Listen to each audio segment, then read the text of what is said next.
Muito bem, meus queridos e amados irmãos, eu vos saúdo com a paz preciosa do nosso Cristo e que tenho a intensa e imensa satisfação de vos saudar com essa paz. Sou eu mesmo, seu irmão em Cristo, cooperador Enio. Hoje estarei falando sobre os gentios e os judeus. Mas antes, eu quero que você se inscreva neste canal, aperte o sininho e aperte todas, para que todas as vezes que eu postar um conteúdo, que você seja notificado. E também não deixando de deixar o seu like, porque seu like é de extrema importância para esse canal. Quando você deixa o seu like, o YouTube entende que esse conteúdo é relevante e sobre ele na plataforma, de sorte que muitas pessoas terão acesso a esse conteúdo. Então, sem muitas delongas, meus amados, vamos direto ao assunto. A Bíblia Sagrada nos relata, no texto que iremos ler hoje, Romanos capítulo 11, e a partir do verso 11, que diz assim: digo, pois, porventura tropeçaram para que caísse? De modo nenhum, mas pela queda veio a salvação dos judeus para incitar emulação. Queridos irmãos, nós sabemos muito bem que a salvação que Deus prometeu foi aos judeus, porque Deus prometeu diretamente a Abraão e toda a sua descendência, né? Mas nós sabemos em João capítulo 1 e no versículo 11 que eles rejeitaram o Salvador, que iria gerar salvação para todos. E nesse interlúdio aqui, nós entramos como o jambuzeiro brabo, né, a figueira braba, para fazer parte da seiva que era produzido dessa árvore da oliveira. Os gentios e os judeus, eles tinham uns propósitos distintos para cada um deles. A igreja, por esta ocasião, já terá sido arrebatada, né? Para o povo judeu, a tribulação será um tempo de angústia, que servirá como tratamento e preparação para voltar a Cristo, ou seja, ao Messias. Eu disse aí que eles rejeitaram a salvação, né? E nessa queda deles rejeitar a salvação, nós entramos acreditando na mensagem do Messias e aceitando ele como nosso Salvador e Senhor, atual responsável pela nossa adoração, né? O Messias por eles foram rejeitados. Mas para quando ele se manifestar de uma forma visível ao mundo, eles venham crer nele, né? Alcançar assim a salvação e possa também participar da bênção do reino milenar da eternidade, que é revelado por Jeremias no capítulo 30 e no versículo 4, né, e 7. Mas também Ezequiel trata desse mesmo assunto, que encontra-se em Ezequiel no capítulo 37, ou seja, no capítulo 36, e no versículo 24 e no versículo 30. Mas, meus queridos irmãos, para compatibilizar essa junção e formatizar aquilo que o Senhor tem preparado, Deus também usou Paulo né, aqui nessas cartas de Romanos, onde Romanos capítulo 11 e no versículo 25, Paulo chega a dizer que porque não quero, irmãos, que seja ignorante a este segredo, para que não persumais a vós mesmo, que o endurecimento veio à parte de Israel, até que a plenitude dos judeus haja entrado. Olha o que Paulo fala. Aí Paulo volta a repetir em Romanos capítulo 11 e no versículo 29, ele repete quase a mesma coisa. Ele diz assim: porque os dons e a vocação de Deus são sem arrependimentos. Né? Então, quer dizer, dons é diferentemente de salvação. Salvação é uma coisa e dom espiritual é outro, é dádiva. A escatologia bíblica futura, ela revela que a profecia de Ezequiel e o apóstolo Paulo, ela deixa bem claro acerca desse assunto. Eu vos tomarei dentre os gentios e vos congregarei de todas as terras e vos trarei para a vossa terra. Então expandirei águas puras sobre vós e ficará purificado de toda a vossa imundícia e de todos os vossos ídolos. E vos purificarei, dar-vos-ei um coração novo e porei dentro de vós um espírito novo. E tirarei de vossa carne o coração de pedra e vos darei um coração de carne. Olha que palavra que Deus inspirou Ezequiel 36, no verso 24 e 26, para falar com Israel. Né? Aí Paulo vem e fala: porque não quero, irmãos, que ignoreis acerca a este segredo, para que não persumais de vós mesmos e que endureça com endurecimento, porque veio da parte sobre Israel, até que a plenitude dos judeus haja entrado, e assim a todo Israel será salvo, como está escrito: de Sião veio o libertador, e desviará de Jacó as impiedades, e esta será a minha aliança com eles, quando eu tirei os pecados, assim, quando ao evangelho da imundícia por causa de vós, quando a eleição, amados, por causa dos pais, porque os dons são vocação de Deus e são sem arrependimento. Né? Paulo já havia dizido isso, né, no livro de Romanos capítulo 11.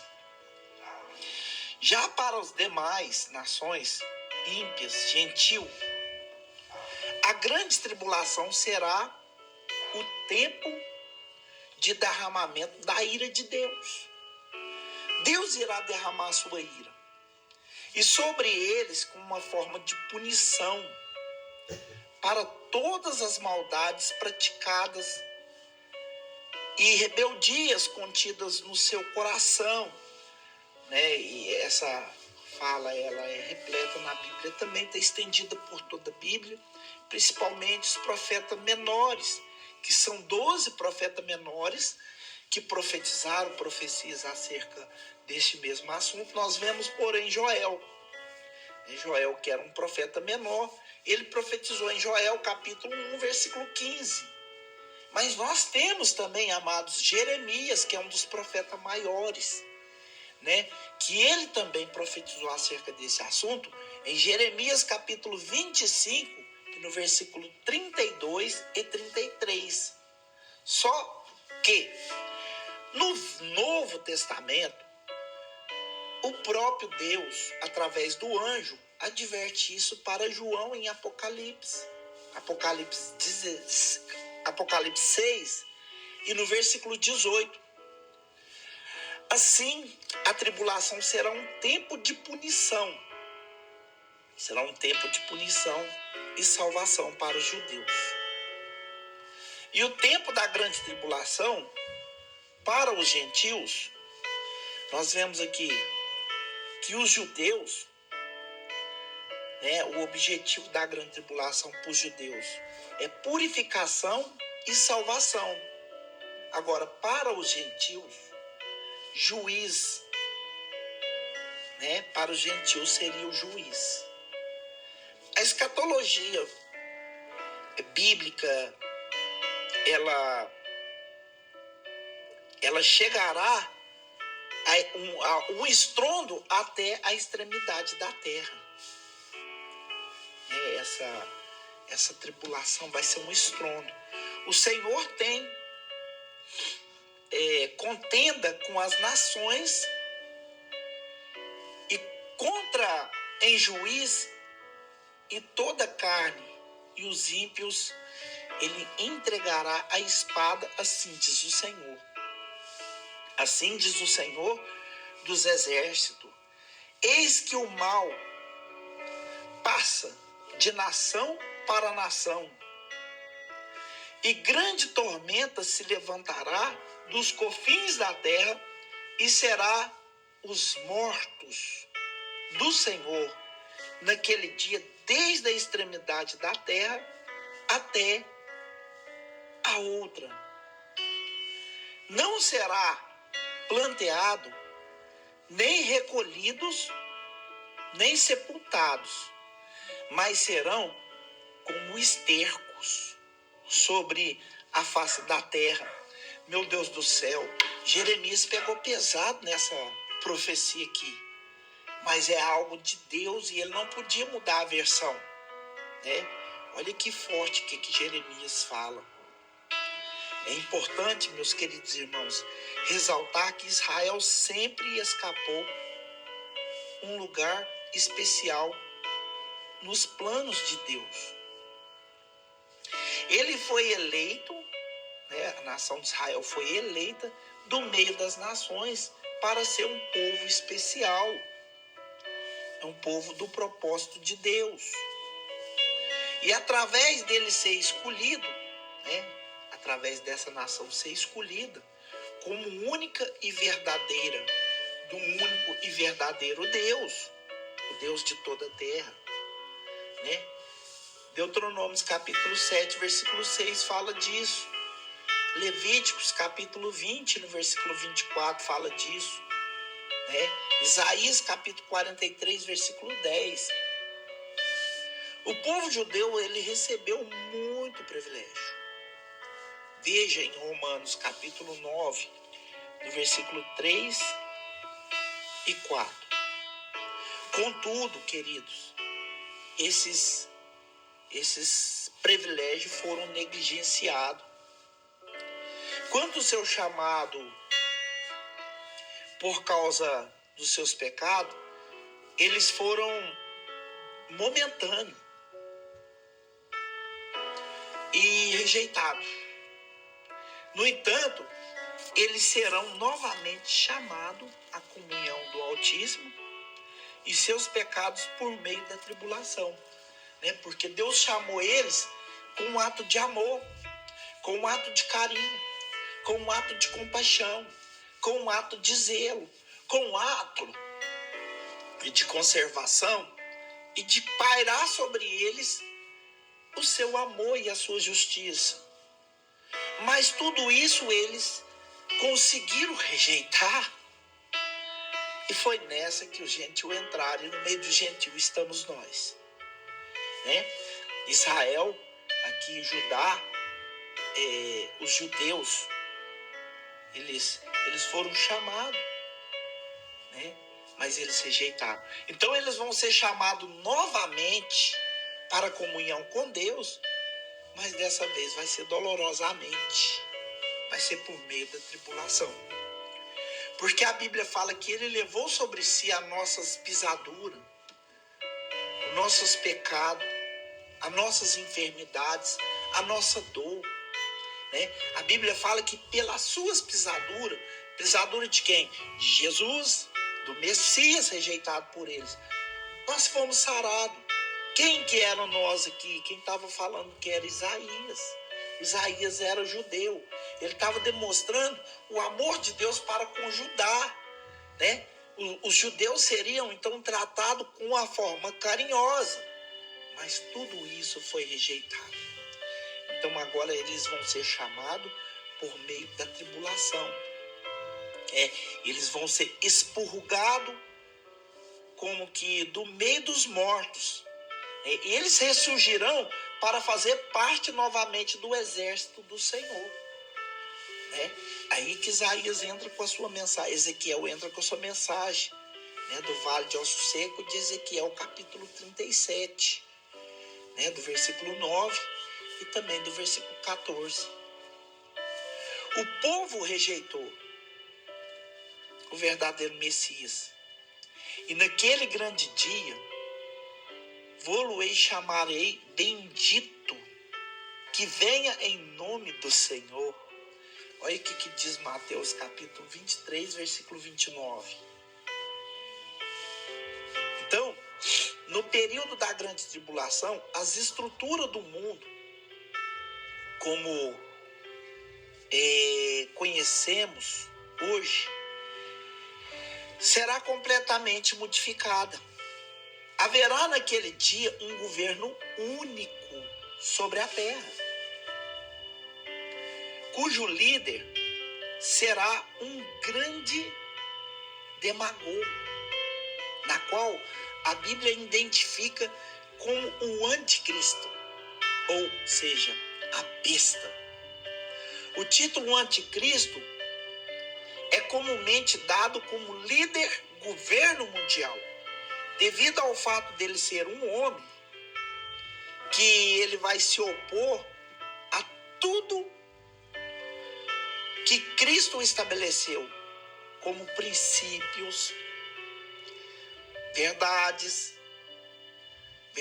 que foram aplicadas através da Bíblia para enriquecimento do ser humano.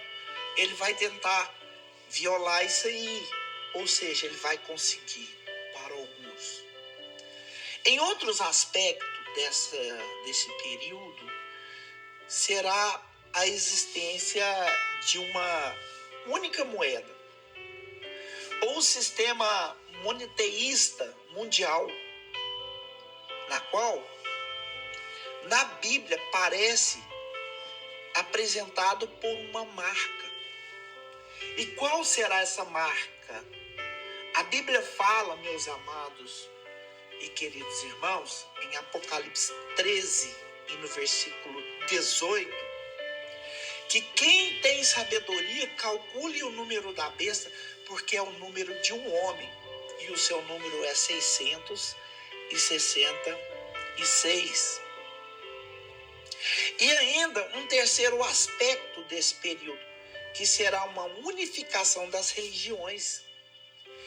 Meus queridos, existe nessa época uma única religião, a qual a liderança será exercida pelo falso profeta, cujo objetivo será levar as nações a adorar o anticristo.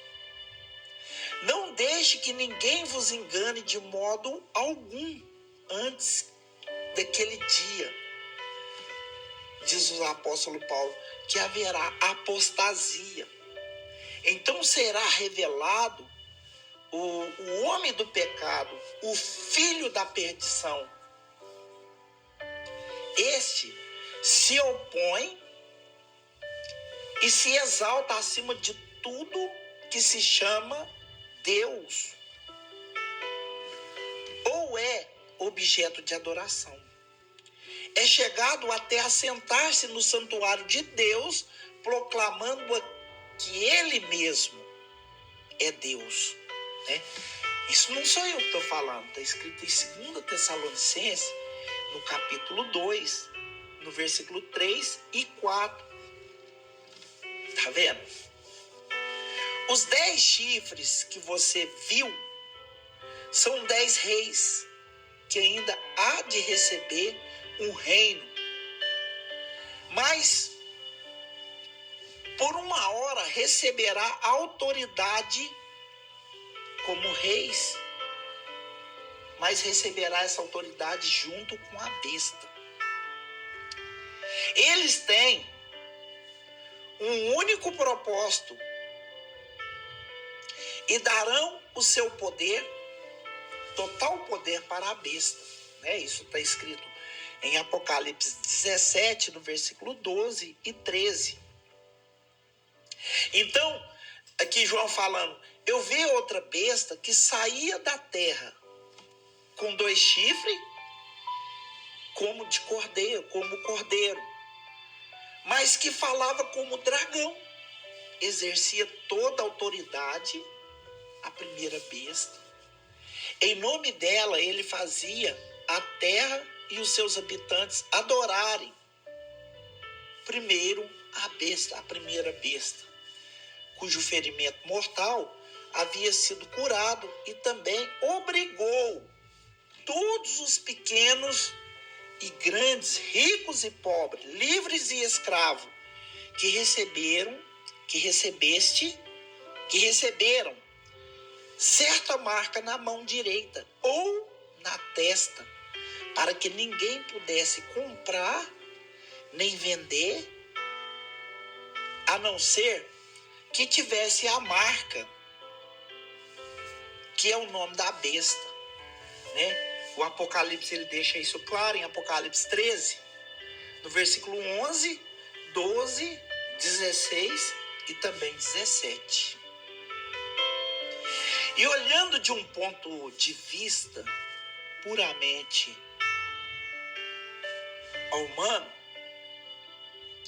humano e social, não é de se admirar, porque os homens aceitarão tão facilmente o governo do anticristo em um momento em que o mundo estará em um estado completamente de um colapso, agravado em uma grande parte pelo arrebatamento da igreja, né?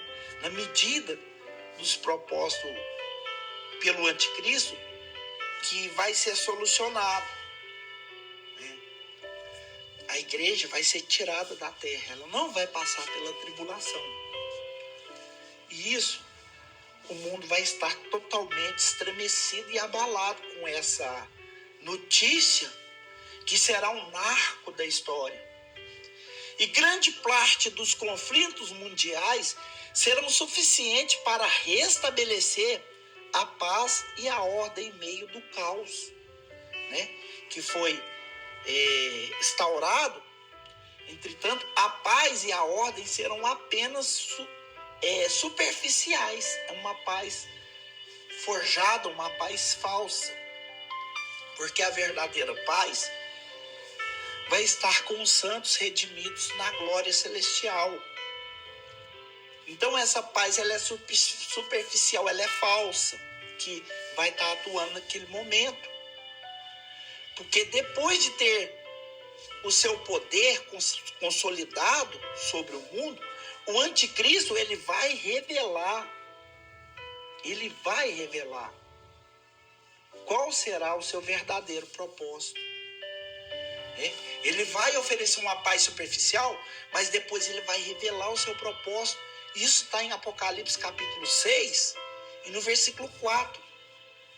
Ele se revelará a um ditador cruel, né? Ele vai ser um ditador cruel. E todos vão ter que lhe dar o respeito. Todos terão que respeitar. E isso vai ser implantado como religião. e ele vai implantar em uma só religião. Ele colocará a sua própria imagem no templo santo em Jerusalém e exigirá que todos os homens adorem. E assim fizeram e serão perseguidos e até mortos. Os que não fizeram isso, né? Os que não adorar a imagem dele, os que não prestar adoração e nem receber a marca na sua mão, serão perseguidos e mortos. É Apocalipse capítulo 13, versículo 15.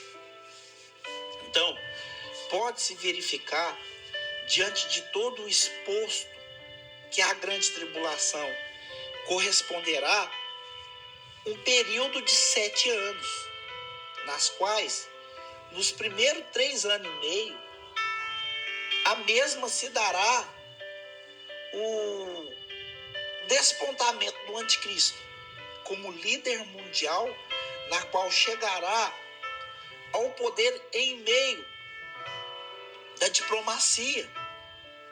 Já a segunda metade desse período, porque o período que o anticristo faz a aliança com Israel é 7 anos, né? É 7 anos. Só que em 3 anos e meio, esse período é quebrado. Não sei se é para ser semelhante ao reinado de Cristo, porque Cristo ficou 33 anos. Ele ficou 33 anos e meio.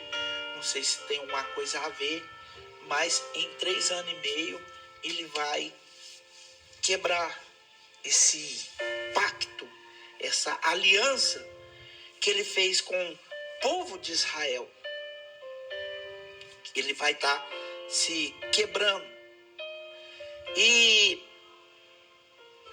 no período que ele quebrar essa metade, esse período, será marcado a quebra dos acordos que foi por ele estabelecido.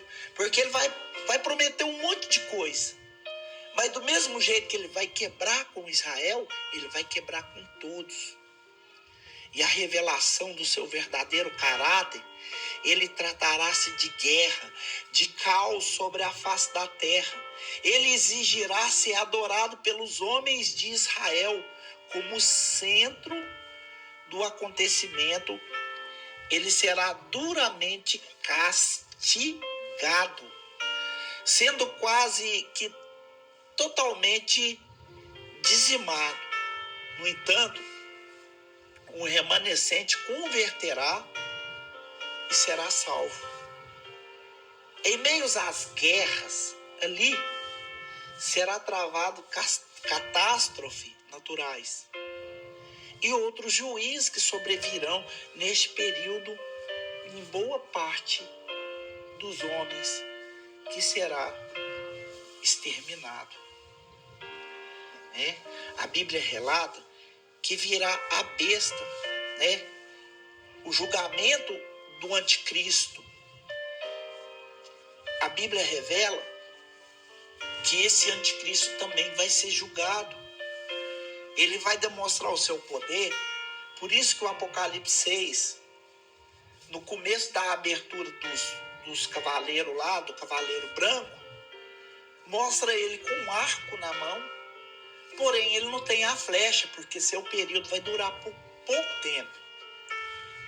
A Bíblia também revela que viu uma besta que saía do mar, e ela tinha 10 chifres, 7 cabeças ela tinha, com 10 coroas sobre cada chifre, em cada cabeça o nome de blasfêmia.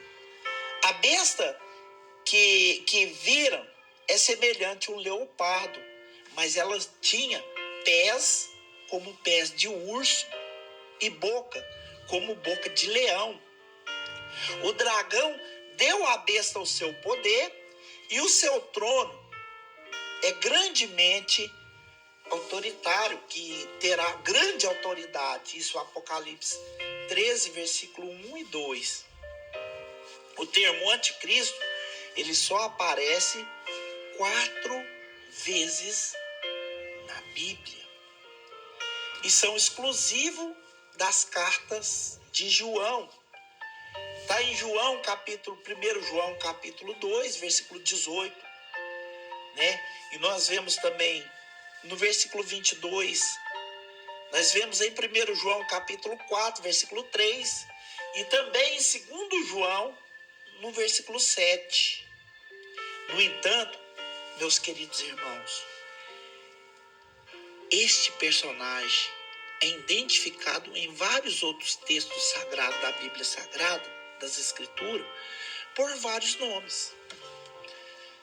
O símbolo que representa o seu próprio nome. No livro de Daniel, ele é representado como o pequeno chifre, né? Daniel capítulo 7, versículo 8. O príncipe que há de vir, Daniel capítulo 9, versículo 6. O assolador, Daniel capítulo 9, versículo 27. O homem vil, Daniel 11, 21. O rei que fará segundo a sua vontade, Daniel capítulo 11 e no versículo 36. Está vendo? Todos esses nomes são derivados ao anticristo. Só que em Mateus, ele é representado como um abominável da desolação. Em Mateus capítulo 24, versículo 15. Paulo, em 2 Tessalonicenses, ele apresenta como o iníquo, o homem da iniquidade. 2 Tessalonicenses capítulo 2, versículo 3. E Paulo também fala que ele é o filho da perdição. 2 Tessalonicenses capítulo 2, versículo 3. O iníquo. 2 Tessalonicenses capítulo 2, versículo 8. Né? Mas em Apocalipse ele aparece, igual eu disse, como um cavaleiro, um cavalo branco, né? Que carrega ali nas suas mãos um arco, mas ele não tem a flecha. É a besta que emerge do mar. Em Apocalipse capítulo 13 e no versículo 1. E etc, e tal. É repleto dessa vertente, desse comentário em toda a Bíblia Sagrada. Logo ver-se que, apesar do nome anticristo aparecer apenas nas cartas de João, as ideias, os símbolos, as profecias acerca do mesmo permeia tanto o Antigo Testamento como também o Novo Testamento. O anticristo, queridos irmãos, é uma personagem escatológica que se manifestará no período da grande tribulação, com o intuito de assumir o controle político e religioso da terra, no intuito de alcançar o seu objetivo e afirmar uma aliança com várias nações do mundo, inclusive com a nação de Israel, né, que é a menina dos olhos de Deus. No entanto, após alcançar esse objetivo, esse personagem ele quebrará todo esse acordo anteriormente firmado com Israel ou com outras nações. Ele quebrará e estabelecerá um governo totalmente ditador, com toda a ditadoria e autoridade, e com que ele vai oprimir ao ponto de levar à morte muitos daqueles que com ele não concordam. Ele vai levar à morte. Isso está repleto na Bíblia, Daniel capítulo 9, versículo 27. Né? Esse personagem ele terá a pretensão de ser adorado como o próprio Cristo, como o próprio Deus. Ele vai encarnar. Né? Isso está escrito em Mateus 24, 15. E também em Apocalipse 13, versículo 15. Então, a Bíblia nos relata que ele será um lobo, porém com pele de ovelha. Ele será um lobo mau, mas quem olhar vai achar que é uma ovelha. O vocábulo do anticristo é uma forma pela a junção das partículas gregas. Anti, que é o substituto de Cristo, que junta-se para formar um termo anticristo. De acordo com a Rússia, com os comentários que a gente vê nos estudos bíblicos, a partícula do anticristo ela pode significar tanto contra com a troca da própria volta, na qual a etimologia já revela a palavra que significa, né? O ungido, ou seja, o Messias. E nesse sentido, você pode entender que o anticristo ele será um homem de caráter totalmente maléfico, contrário de todos os princípios estabelecidos por Cristo, ou seja, os princípios cristãos. Hoje nós temos toda a liberdade para buscar a presença de Deus, para adorar o Senhor dos céus. E nós fazemos corpo mole. Mas vai chegar um dia que essas oportunidades serão tiradas da terra.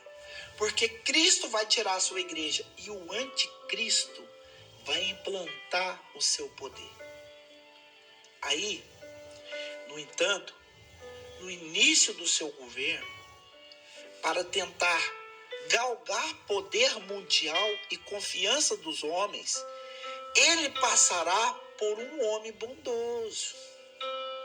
Aquele líder que o mundo tanto precisava. Ele vai oferecer-se à imagem de um grande salvador, um grande homem de caráter. O anticristo será inicialmente um lobo, porém com pele de ovelha. O fato é que desde o início da história, o diabo ele tem incitado a humanidade a pertencer a ele, né? Ao invés de pertencer a Deus. Pelo menos ele estabelece um reino semelhante ao do diabo, paralelo dele.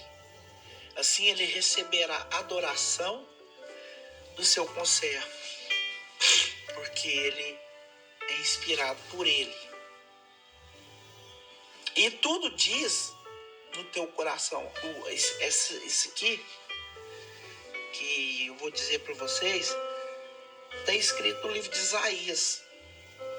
E tu dizia no teu coração, eu subirei ao céu, acima das estrelas de Deus, exaltarei o meu trono, subirei acima das mais altas nuvens e serei semelhante ao Altíssimo, né? Que está em Isaías 14, no versículo 13 e 14. Então, aqui o que parece, meus irmãos, que no período da grande tribulação, Satanás conseguirá o seu objetivo através do anticristo. No entanto, a sua autoridade sobre o homem naquele período será por curto espaço de tempo, pois no final dos 7 anos da grande tribulação, quando ele estiver ocupando uma campanha militar para destruir as nações de Israel, ele será eliminado pelo justo juiz de Deus, que será manifesto através de Jesus Cristo, né? Paulo ele deixa isso claro em 2 Tessalonicenses, no capítulo 2 e no versículo 8, né? Então, o que vemos aqui é um homem de muitas faces, é um homem de muitas personalidades, né? pacto com o diabo, ele será direto. O acordo com os registros bíblicos, o anticristo ele será um líder detonador de muitas habilidades. Ele será um homem de uma inteligência e carisma tão extraordinária que ainda que ele seja mau, ele conseguirá fazer com que os homens se reverenciem e lhe preste adoração como se ele fosse um Deus. Isso está escrito em Daniel, capítulo 11, versículo 36. Ele conseguirá grandes efeitos com o seu grande poder de persuasão. Ele conseguirá fazer acordo com a nação de Israel, levando ainda, por pouco tempo, a paz aos conflitos que o mundo vai estar traçando, conflitos contínuos com a Palestina. Já no campo religioso, o anticristo ele vai conseguir, de uma certa forma, uma unificação entre todas as religiões. Até então, existe uma igreja de um nível mundial, uma super igreja, que essa será a super igreja do anticristo, cujo a finalidade será a adoração à sua própria pessoa. Hoje Cristo ele não faz a pessoa lhe adorar forçado. Jesus falou assim: aquele que vem após mim, ele falou assim, será salvo. O que Cristo fala? Ele fala assim em João capítulo 10, no verso 9, eu sou a porta da salvação. Aquele que entrar após mim entrará e sairá e achará pastagem. Por que ele fala sairá? Porque você pode vir até a Cristo, servir a Ele. Caso você esteja insatisfeito, não está satisfeito de ficar na presença dele, você pode sair. Ele não te priva de sair. Ele não tira o seu direito de livre-arbítrio. Só que aqui não. Aqui o homem terá obrigatoriamente de prestar adoração. Caso contrário, ele será degolado. Ele firmará uma aliança com muitos por uma semana. E na metade da semana, ele fará cessar o sacrifício e a oblação. Sobre as asas da abominação virá o assolador. E isso até a consumação, que está determinado e será derramado sobre o assolador. Daniel fala em Daniel 9, versículo 7. Tá vendo? A gente vemos aqui que foi permitido fazer guerra aos santos e até vencê-los. Deu-lhe o poder sobre todas as tribos, línguas e nação. Por quê? Porque eles terão que prestar adoração. Todos os que habitam sobre a terra, esse cujo nome não estão escritos no livro da vida do Cordeiro, que foi morto desde a fundação do mundo. Isso está escrito em Apocalipse capítulo 13, no versículo 7 e no versículo 8. Mas diante desse exposto versículo que eu acabo de dizer com todos, algumas informações são necessárias para que haja uma maior compreensão acerca dos fatos elevados. Primeiramente, nós devemos observar que todos aparentes conquistas e alcance deste governo do anticristo será superficial e passageiro. Isso devido ao fato de todos eles estarão baseados em enganos, em mentiras. Ele será o maior demagogo que já existiu, né? Cujo objetivo é obter controle, obter domínio do mundo de qualquer maneira. Um outro fato digno de observação, meus queridos irmãos, refere-se ao acordo que será afirmado entre o anticristo e Israel, na qual levará a aceitação do mesmo por parte, né, de Israel como seu. Ele vai querer ser o Senhor de Israel. Ele vai querer ser o Messias prometido que estava para chegar para Israel. Esse Messias, esse acordo, ele deve ser o fato de que Israel rejeitou o verdadeiro Messias. Igual eu disse para vocês, no capítulo 1 e no versículo 11 de João, eles rejeitaram o Messias. E por isso, eles, até os dias de hoje, os dias atuais, eles aguardam o Salvador. Eles estão aguardando esse Salvador. Nós já temos ele na nossa vida, aceitamos como Senhor e Salvador. Mas eles estão aguardando. Quando, na verdade, ele já veio.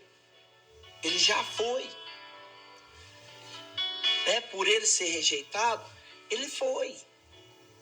Então, os judeus perceberam o engano, que romperão o acordo com o anticristo, passando assim a serem perseguidos. Aqui tudo isso, irmãos, que eu estou falando, está aqui, ó, Romanos capítulo 11, o jambuzeiro e a oliveira, o judeu e o gentil. Porque o gentil, por Israel rejeitar, eles agora estão sendo os favoritos.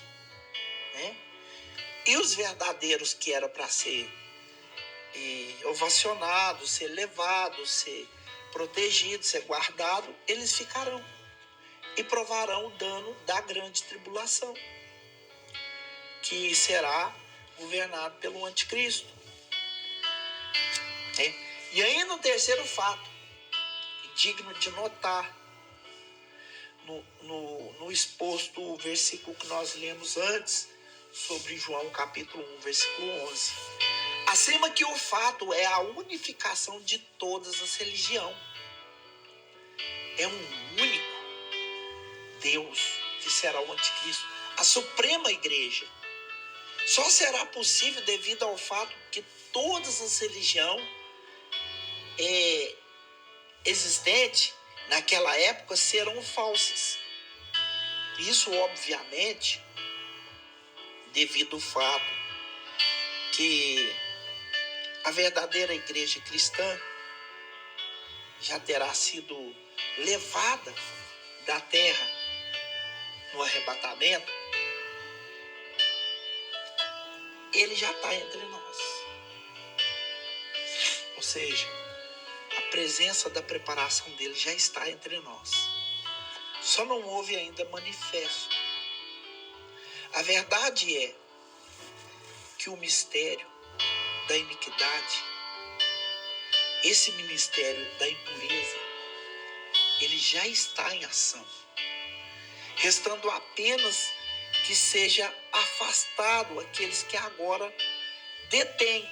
Então será revelado o perverso, a quem o Senhor Jesus Cristo, ele destruirá pela manifestação da sua vinda.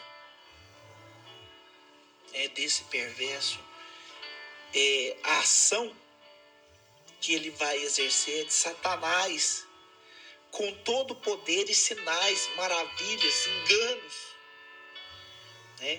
Ele fará uso de todas as formas de engano, de injustiça, para que os que estão percebendo, porquanto ele estão atuando? Os que rejeitaram o amor da verdadeira presença de Deus. A verdade que poderia salvar. Por essa razão, Deus lhe enviará um poder sedutor, a fim de que creia na mentira e seja condenado. Todos os que creram na verdade, mas não tiveram prazer na justiça. Olha o que o apóstolo Paulo fala em 2 Tessalonicenses, capítulo 2, versículos 7 e 12.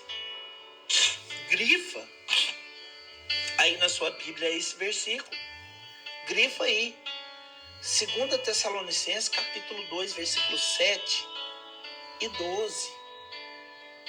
Tá vendo? O que o apóstolo Paulo traz para nós? Então, acima de tudo isso, desse texto que nós lemos, né, esse exposto, que foi exposto pelo Paulo, a igreja de Tessalônica nos demonstra uma grande verdadeira acerca da personagem, né?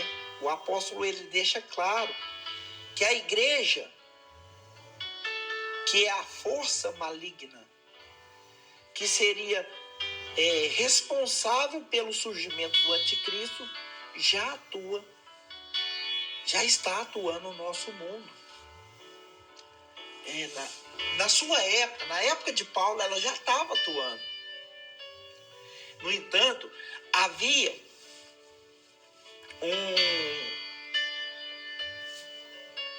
um só que detinha, a fim de que a sua manifestação só acontecesse no momento oportuno. Para a maioria dos grandes estudiosos, dentre dos estudiosos, dentro dos comentários bíblicos, esta força, ela impede a manifestação do anticristo, né? E o Espírito Santo, isso devido ao fato de que a igreja de Cristo ainda consegue se imunizar de tudo que impede a graça de Deus de brilhar. É o Espírito Santo. O Espírito Santo, ele imuniza a igreja das farsas, das imundícias, das impurezas, das mentiras, dos falsos relatos, né? No entanto, quando o Espírito Santo ele for retirado da terra, a igreja do diabo ela terá toda a liberdade para agir e levar o seu plano adiante. É importante, meus irmãos, salientar que o fato do Espírito Santo ser retirado da terra, juntamente com a igreja, não significa que ele não continuará agindo no oriundo da grande tribulação. Ele é aquele que leva o homem ao arrependimento, convencendo o homem do pecado, convencendo o homem da justiça e também do juízo. Assim haverá salvação no período da grande tribulação. Logicamente haverá, sim, a ação do Espírito Santo para que isso aconteça. Tudo isso está na Bíblia. Apocalipse capítulo 16, capítulo 6, versículo 9 e 11. Apocalipse capítulo 7, versículo 14. Apocalipse capítulo 15, versículo 2 e 3. Joel, um dos profetas menores, capítulo 2, versículo 32. Então, meus amados, no entanto, essa situação não será mais forma coletiva. Quando ele age através da igreja, enquanto a igreja está na terra, ele age de uma forma poderosa, mas de forma apenas individual, sobre algumas pessoas, como era nos tempos antigos, né? Um segundo ponto que descarta o texto é o fato de que a vinda do anticristo será conforme o poder, os modos operacionais, que será uma operação que dará uma semelhança com a operação satânica, né? Será o próprio demônio atuando na terra, pelo poder de Satanás. Ele operará grandes milagres, sinais na terra. No entanto, tudo isso é baseado na mentira, no engano, como é o próprio Satanás, que é o pai da mentira, que é o enganador, né? Que diz João capítulo 8, versículo 44. Tudo no reino do anticristo terá uma base como a mentira e a falsificação. Ele será um falsificador da verdade. O Messias terá uma falsa igreja. Será um Messias de mentira, que terá uma congregação mentirosa, cheia de pessoas dotadas do poder do engano e da mentira, marcadas pelo poder da destruição e da ira, né? Que apoiará e fará uma farsa política, onde ele terá que passar por um bom líder, sendo o mais maléfico de todos os tempos. E por fim, todos os milagres, prodígios, operação por ele serão falsos, cujo único objetivo é enganar as pessoas. E além disso, para finalizar, o ponto digno de vista que nós podemos ter acima dessa mensagem é notar a exposição que foi feita por Paulo, né? É o fato de que o homem será facilmente seduzido pelas mentiras e ilusões praticadas por parte do anticristo e entregará voluntariamente a ele. Isso, meus irmãos, o homem faz voluntariamente, até mesmo com alegria. Portanto, a sua natureza envelhecida se agrada por agir em uma maneira errônea. Por isso faz parte de uma grande rebeldia, uma grande rebelião, uma grande oposição contra Deus. E faz parte de uma grande apostasia. Os homens, por odiar a verdade, aceitarão facilmente as religiosidade que não lhe exigirá nenhum tipo de doutrina ou exerção. É uma manifestação de um caráter maligno.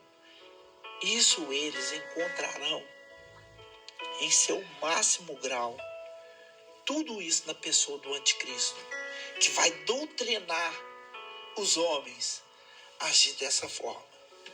No entanto, ao se entregarem, os homens se entregar voluntariamente a essa ilusão do anticristo, eles, na verdade, estarão sendo selados para sempre. Os seus destinos nas suas mãos ou na testa, e serão pactuantes com Satanás e o anticristo. O anticristo, ele é um personagem histórico que aparece no período da grande tribulação com o intuito de obter poder do mundo, tanto no seu hábito político como também no seu hábito religioso. Ele será uma personagem maligna, levando Satanás, através da sua operação de grandes sinais e prodígios de mentiras sobre a terra. E através disso, ele vai conseguir o apoio de adoração da maioria dos homens da sua época. Então, nós temos que privilegiar essa oportunidade de ser conservado da ira e receber a marca. Mas não é a marca do anticristo, é a marca do Espírito de Deus, que nos marcará como os destinados para a salvação, que está em Gálatas capítulo 5 e no versículo 30, né, que o Paulo fala: não vos entristeçai o Espírito de Deus, que foi selado para o dia da redenção. Esse dia da redenção é o dia do arrebatamento, né? Conserva, meus irmãos, a sua santidade, conserva o seu caráter limpo, digno, a sua memória limpa, tranquila. Conserve-se um homem de Deus, pronto e preparado para ser tomado dessa terra, onde Deus irá exterminar com a sua ira. E essa foi a minha palavra, através do Espírito Santo de Deus. E que você continue me acompanhando aí neste canal para obter mais mensagens semelhantes a essa. E no mais, Deus o abençoe. E fiquem todos com Deus, em nome de Jesus.